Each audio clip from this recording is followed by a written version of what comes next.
This is Elected, a podcast for women and our active accomplices in and around politics. I'm your host, Sarah Elder Chamanara, and today my guest is Crystal Reynolds. Crystal. Hi, Sarah. I'm so excited to be here. I'm excited too. And we're joining each other. We are in person. I got out of my house. I'm so excited. I know, and I did it. I made the mistake of being like, oh, I can record from anywhere today. I'm going to stay at home. But unfortunately, it was supposed to be here. So I appreciate your time and consideration in making this happen. Life happens. You got to roll with it. It's true. So in the spirit of reconciliation, it's important to me to share my personal commitment to learning the history of colonialism and the ongoing systemic violence and oppression against Indigenous peoples. The land where I live, work, and record from is the traditional territories of the Blackfoot Confederacy, the Siksika, Kainai, Piikani, the Tsuut'ina, the Stoney Nakoda Nations, Métis Nation Region 3, and all people who make their homes in the Treaty 7 region of southern Alberta. And so, Crystal, I'm just going to throw my notes away. Love it. Yeah. So you are, I would say, a superstar of branding but specifically to political campaigns. That's just a recent thing too. Really? Yes. Oh, okay. Well, there's so much to get into, but okay. So for anyone who doesn't know, you are responsible you did the branding for Jyoti Gondek. Yes. I did all the visual communications, anything picturesque was on my task. And she won. And she won, which was amazing. My job was just to get people's attention. Yeah. And then she could take it from there. So I'm curious, in the, so the purpose of the conversation today is, I have a lot of questions that I'm probably just going to maybe try to limit spontaneously. But then also I want to spend some time talking about what people need to know if they're doing their own branding or they have a small team and they're running in politics and, they can't hire someone to do it. What should they know? And what kind of things, what makes good branding for a political campaign? Right. So when you met with Jyoti, we're both big members of her fan club, obviously. Yeah, she became actually a friend over COVID. We would hang out in backyards over fire pits, and that's how I got to know her because she's literally a neighbor. Oh, really? Yes. Oh, that's nice. Yes. Well, yeah. So it could be like a Jyoti admiration podcast. We'll save that for another time. I was a fan of her before I even became friends with her. Me too. Yeah. Long time admirer. Very much. But when you started, what was the brief that you were given? What kind of things did you take into consideration when you were branding her campaign, which, by the way, actually went on to win an award? Yes, we won 2 awards. One for strategy, which Stephen Carter likes to, I'll give him that one. Yeah. And then the other award we won was for direct mail. So he gave some guides on that. That was all on me. Yeah. So, yeah. So what was the brief, or how did it come to be? I think it was an opportunity for me because I was definitely very aware politically. And as a designer, you can't walk down the street without noticing signs, kerning, color use, I know that font.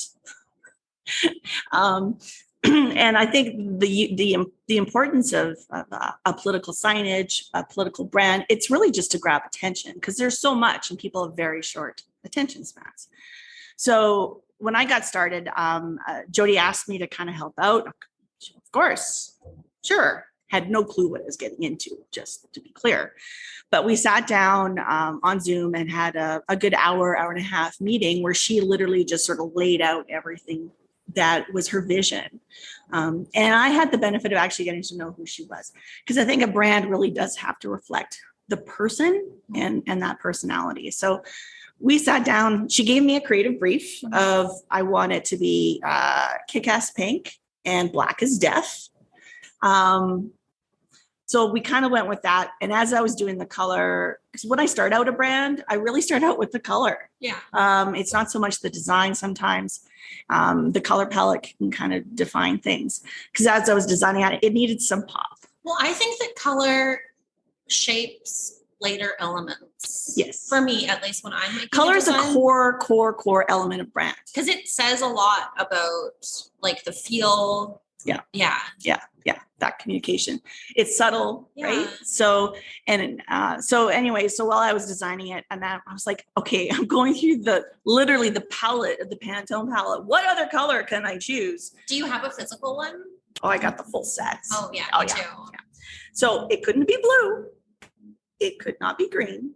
It could not be orange. So no. And it could not be green. So No other political party. affiliation Right. acknowledgements, no Yeah. red, Yeah. right? So yellow was like the last color, but when I kind of thought about it, I mean, she lights up a room when she walks in, She does. right? So everything is kismet. And I think things work out when you're on the right path.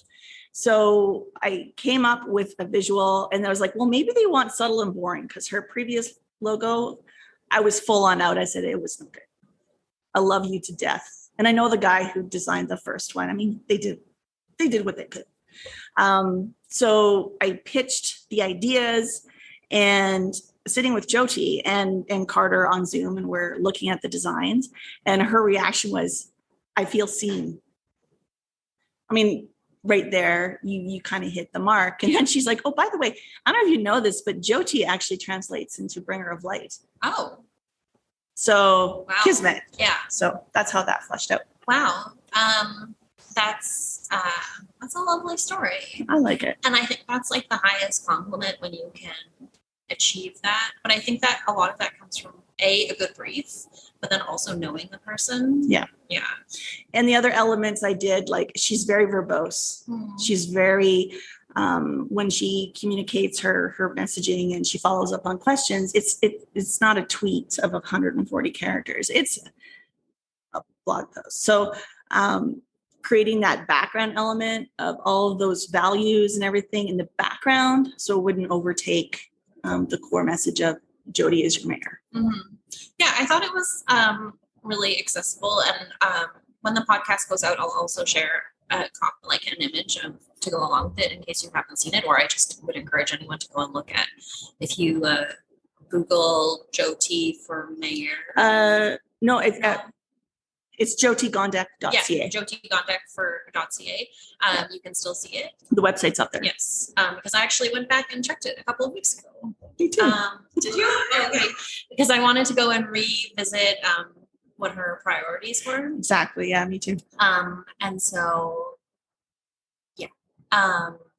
So go and look at it and see it. But so for someone who doesn't have a budget, can't hire someone, what are your best ideas, practices, tips on how to create, something that is personal, but with impact, cost effective too. So when I make a design, I think about like the number of colors I'm using, for example, because Right. the more colors usually that means the more money.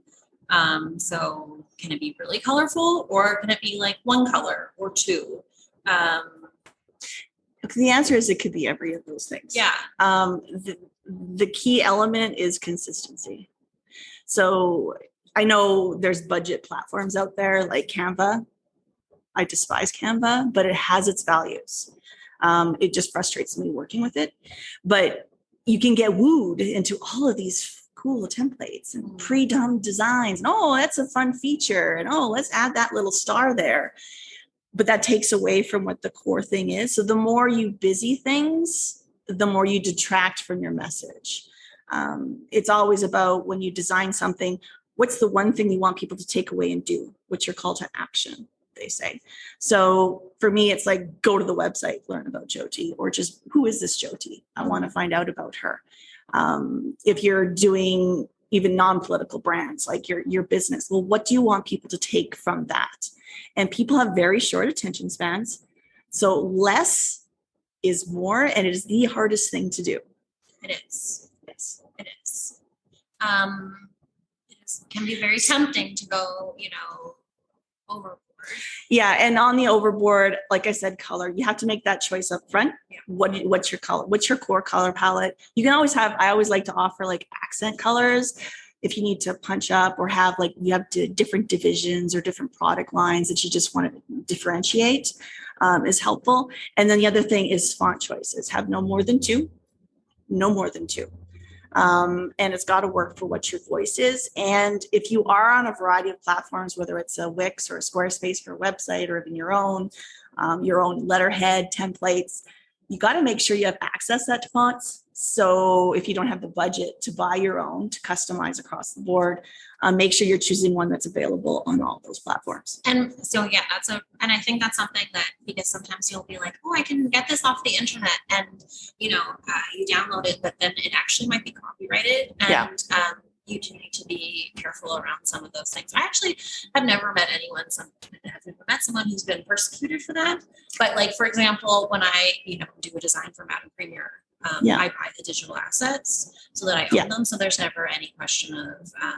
And the thing too, like, even if you say purchase a stock image, you have to look at the licensing thing. Yes. So if you're purchasing for a sale and you're actually going to actually use it as art on, say, a gift card, you actually have to purchase higher paid licensing versus just using it in an advertisement and promotion. Yeah, there's a difference between using something personally and commercially. And for political purposes, you would be using it commercially. Yes. Yeah. So there's a higher cost to that. That being said, fonts are generally, not that expensive, for example, as well as digital assets. But and there can be a value, because fonts aren't that super expensive. No, they're not.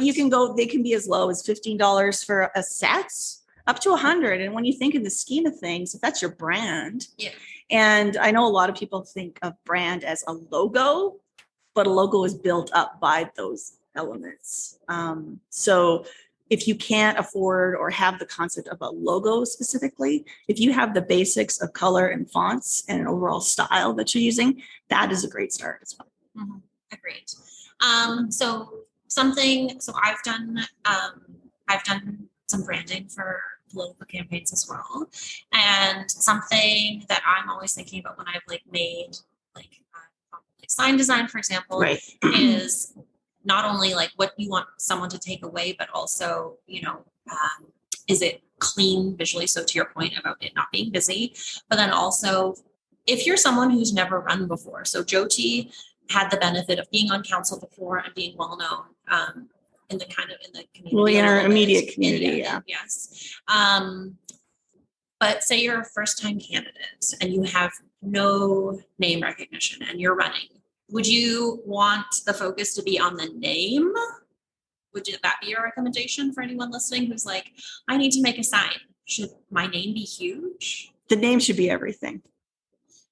We had a back and forth with Jyoti because it's Jyoti Gondek. And as you know, the logo was just Jyoti. We had a conversation about that. And it just, I think for my perspective, it was more of I know her and I wanted people to get to know Jyoti as who she is. And it was an easier name, and it just played to who she was. You could have the associations with Gondek. I think that was the other thing. It just sort of the alliterations and things like that. I haven't thought of that. And it was just a softer assumption versus Gondek. Well, I think that anyone who has the privilege of meeting her in person too, she is a very warm and inviting person. And I mean, even, it wasn't that long, it was last month or this month that she actually at council said, please don't call me your worship. Please just call me Mayor Gondek. But I mean, when you meet her in person, she's, hi, I'm Jyoti, right? She is both. She's warm and welcoming, but she is strong. Yes. Fiercely strong. Yeah.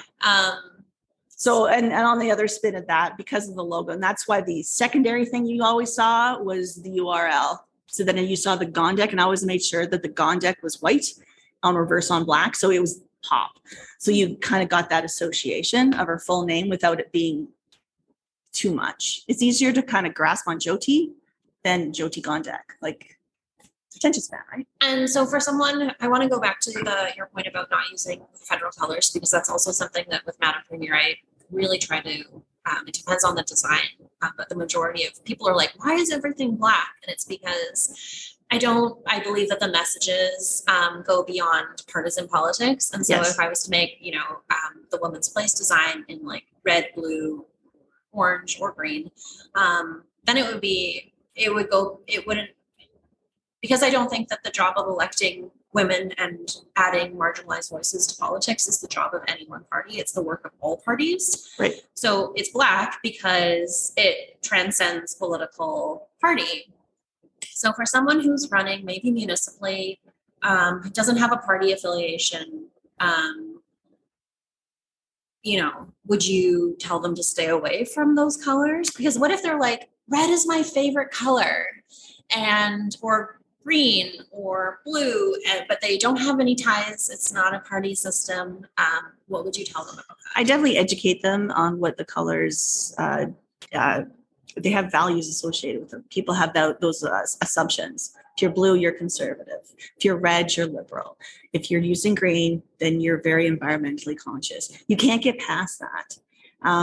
So if you're committed to just a color, either A, you do align with some of those views, or B, maybe try something else in the spectrum, like just lime green, there's something funky, be a little different, but always make sure you have strong contrast. Very important. What are some common design mistakes that you see that you would love to have people stay away from? Sometimes what you see on the monitor is not what happens when you print out. So hence the word contrast. Like if you have a solid color of like a lime green and then you put, the text inside of it that's white, and it looks fine on screen, but then it prints out and you can't tell the difference. There was another, during the municipal campaign, one of the candidates had a sign. I'm like, it was a lawn sign too, and there was too much information on it. There was a tagline, and then the URL was super tiny somewhere on the side. And I'm like, people can't read that. So just simplify and don't add too much. What if you are working with a candidate who says, I want to use a QR code? There is a benefit to QR codes. I don't think. Like on a sign? No. I would not do it on a sign. I would do it on a printed piece or brochure, so you can direct them directly to where you want them to go. So if you want to go to donate right away, boom, they can donate right away on that piece of paper because it's there. On signage, let's be honest, people are driving by very fast. Yes. They are not taking their phone out and taking pictures. And it's illegal. Want them to. Even if someone's walking their dog. Yeah. If they're actually interested in your sign, make sure your URL is very simple and easy to remember. And then on that end of things, even if your name is there, people are going to be like, making sure your SEO and your search online is there. So if people start typing in, Jyoti and Mayor Calgary, boom, your site comes up first. If someone, again, I'm just thinking from a lens of you're, a new candidate, maybe running for the first time, or maybe, the second, or maybe you again don't have a team, or a big team. What products are the most essential to running kind of a bare bones campaign? So besides a lawn sign, which is, you should have some lawn signs. A lawn sign you need online. You need a basic website, however that works. Website, lawn sign. What about a mail, like a postcard? You will need some kind, at least a postcard at the minimum. Something for door knocking. It's Friday morning. It okay. is. So yeah, you do need a printed piece. I've had some candidates, I got them, business cards. So if they're out and about, it's kind of like, yeah, you can look me up later. And I even put the little donate QR code right on the business card. So they know they can do that right away. So something on hand that you can easily pass out, which is always helpful. Mm-hmm. Okay. So are those the three most important pieces to you? Website, sign, printed piece, whatever it is. When it comes to, that's tactile. Those are the majors, but then they translate into obviously your social and your online social end, which is a different monster. But the thing that should be kind of throughout whatever piece they create should be that consistency. So the consistency in branding, the consistency in, logo, fonts, messaging. Yeah, always use the same color codes for all the pieces that you use. Make sure, like, yes, the fonts are there. So color fonts, and even consistent placement and usage of the logo. You should make sure there's always a strong contrast. Don't use more than one or two options. Yeah. What about candidate photos? Because this is a point, this pains me greatly when I see great people running and they don't have a great photo, or even a photo that doesn't do them justice, because maybe they're just like, they, you know, in their day-to-day lives, for example, they don't wear a lot of makeup. But then for a photo, someone has told them that they need to, like, you know, wear makeup. And so, like, putting on, like, how you present yourself in that image is very important. Yes.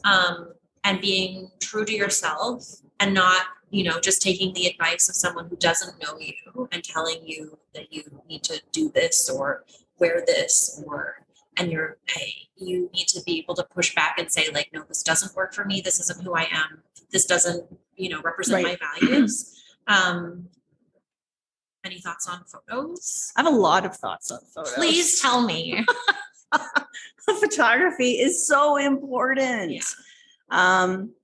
First of all, you know, yes, the they are really good. They take some great photos. But there are certain things you got to keep in mind. Is the clarity there? Is the professional quality there?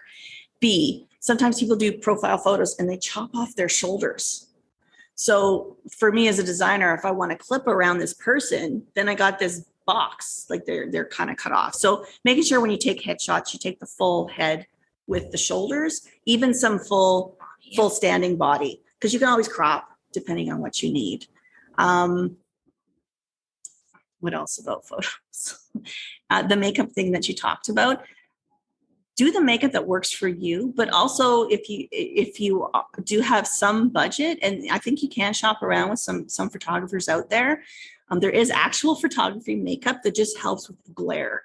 It's not so much about making you look better. And I very much am against doing too much touching up or photoshopping. But being aware, like sometimes I do go in and lighten the eyes under the eyes, like, because you don't want the focus to be on certain things. You want it to be on the person itself.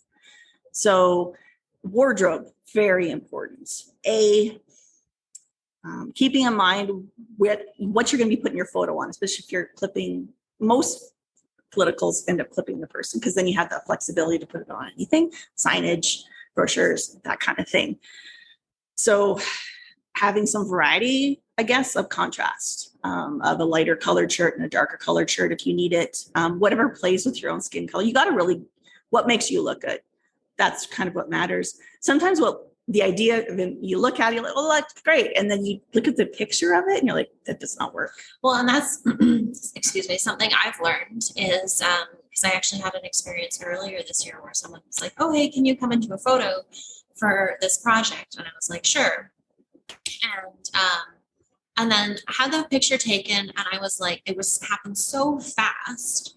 And I had a feeling like that it wasn't done in the right way. Like, it didn't feel comfortable. The right position, the right angle.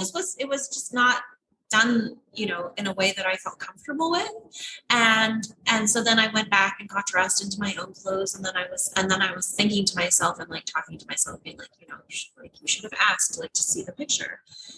And so then when I had already gotten dressed again and, you know, went outside and then asked the photographer, like, oh, can I see the shot? And he was like, oh, you know, kind of like, anyways. And then I looked at it and I wasn't happy with it at all, but the time had already passed. Yeah. And so then I was like, I am never going to have my picture taken again, especially by someone I have never worked with before, and not ask immediately to see the shot, because it is me.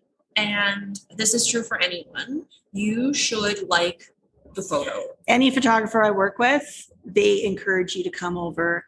Does this work? Yes. Do we need to do something different? If someone isn't doing that, that's not the right fit. Yeah, it's not the right fit. And so finding a photographer that, you know, is good, works with your budget, but also is someone that you're comfortable with, and that, you know, can work with you on saying like, maybe let's try something else, because a lot of the things that photographers will say is like, oh, put your hands in your pockets. For me, that is not a comfortable thing to do. It's because, but I get awkward with my hands. So they want me to do something with my hands so that I don't seem as awkward. But that is actually a sign that I'm just not comfortable yet. And that has to happen so that there are better photos.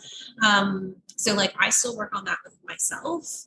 But for anyone, like whoever, if you're a candidate running, you need to like your own photos. Another tip there is if you have either someone who is helping you with design, like I've been going out with the candidates and I'm there as art direction on the photo shoots, or someone that you trust who's there behind the scenes and can see the photos right away, can see how you're feeling and helps you relax. Hey, like remember that time, and then so then you're just a lot more comfortable. So having a little support that way is also helpful. Yeah, that's a really good tip. I have very specific thoughts about photos on signs, but I'm curious to know if you do too. It was funny when I first mocked up for Jyoti her lawn signs. I did have an option with the photo because they're great photos. And for me at the time, it was like I wanted to introduce her to people, so they have that association with the person in the face. But as time went on, we just went with no photo and we stuck to it. So consistency, we didn't need it. But when it came to larger signs, that's when the photo comes into play. So that's where we use the photos. Anything, 4x4, 4x8 sign, that's when you want to use a photo. You have the space for it. Yeah. So I agree. And I'm not a big fan of photos on signs actually, because I think the name, I think it depends on the person, as well, what they're comfortable with. But on small lawn signs, so the ones that you most commonly see on people's, like at a person's home, that is not the right size.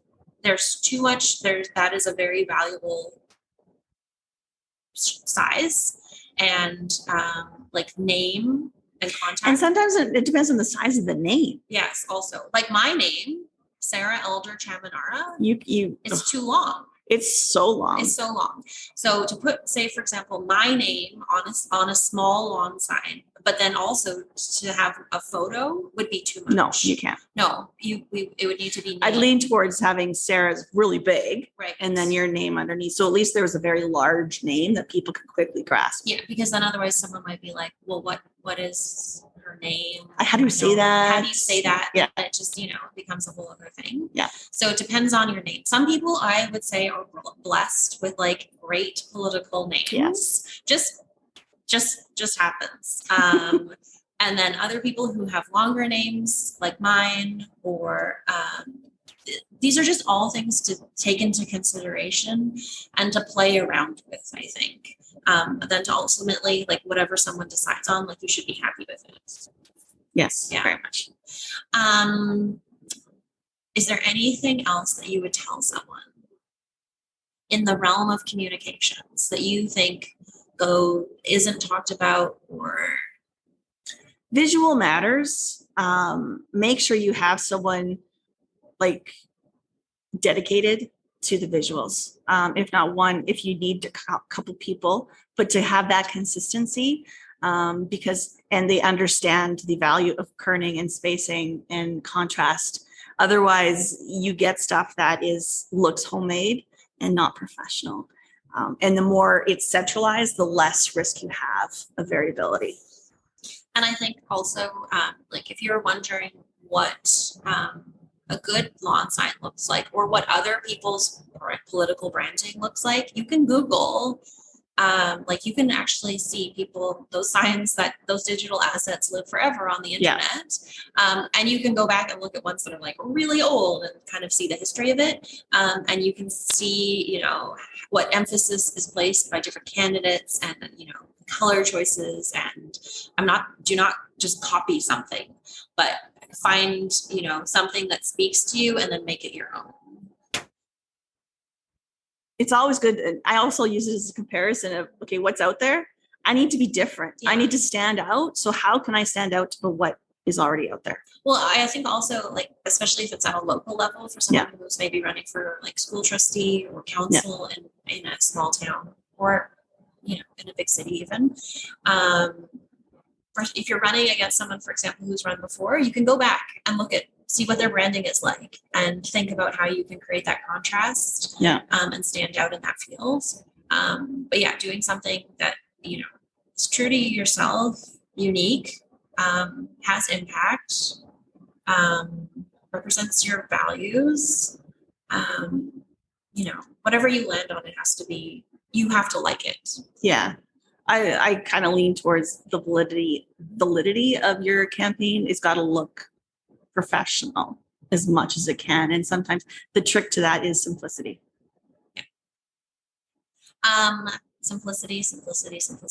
No like bursting stars or, you know, little hearts. An accent, if there's a subtle, like for me, we had the little angle on the big signs for mayor, you know, the little ribbon banner just because of space.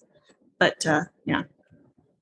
I really want to thank you for doing this with me today. Hopefully, you know, people who are considering running have like some takeaways.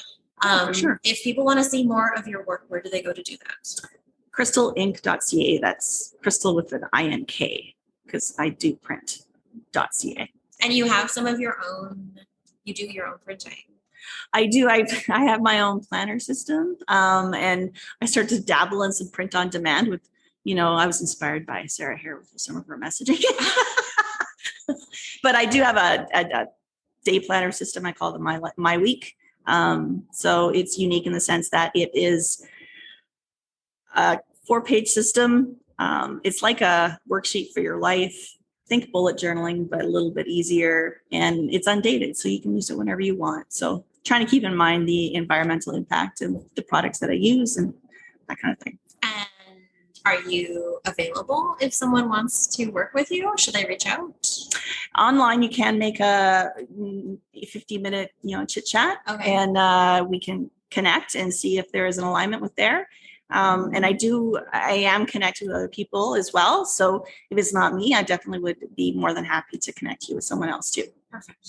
Especially photographers. Yes, because you're not a photographer. I am not a photographer. That is a different skill. I am not an illustrator, and I am not a web coder designer. Yeah. Well, and I think also maybe just as one last tip, like if someone is pitching you a full realm of services, there is literally no way that they can do all of those things really well. No. So be very cautious of someone selling you a package of things. Yeah. Because there are people who do prey on candidates, and you know, chances are you're going to walk away unhappy. Yeah.